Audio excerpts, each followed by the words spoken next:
And we are back. Welcome, welcome, welcome. Thanks for staying. Even though it's just me here, but I know you love it.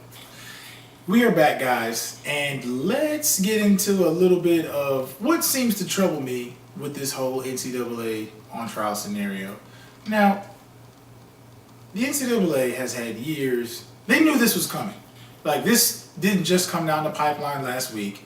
They had time to prepare their case and get with their attorneys and go over all the facts and financials. So that way, when they did take the stand, you'd think they knew what they were talking about, right? That would be the logical answer.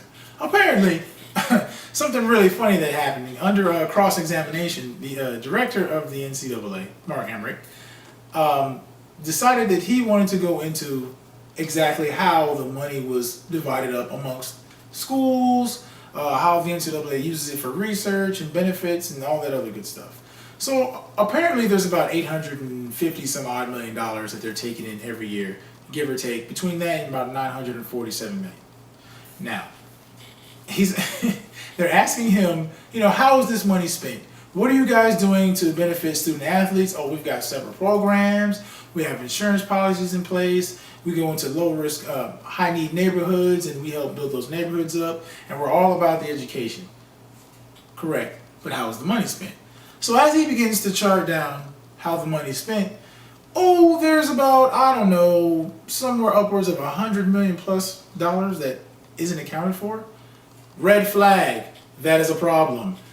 He's stammering on the stand and can't really figure out where the money's going. Is that just me, or does that scream theft to anyone here in this room?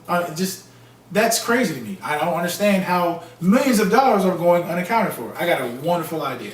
Why don't we take that money and somehow funnel it back into more programs for student athletes?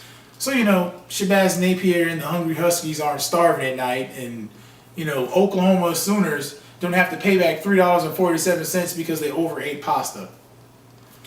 Now, I'm not saying that we should give everyone a check. Line them all up with their hands out, hand them cash, and say, hey, go spend it on rims for your car or a brand new Xbox One or, whatever frivolous things you want to buy them all. That doesn't help anybody. It doesn't help the organizations. It doesn't help the student athletes. I mean, then that's just a big, big jumble of mess that we don't want to get into. I know I'm not an official. I'm not on any board of governors, but I do have some wonderful ideas. I think that maybe, we should sit down, try to figure out a common ground between the student athletes and the student body, some of the guys who currently play ball, and the universities now. Maybe we get some programs going where kids don't get the money right away, they get it after they graduate. Or why don't just pay for their college education altogether?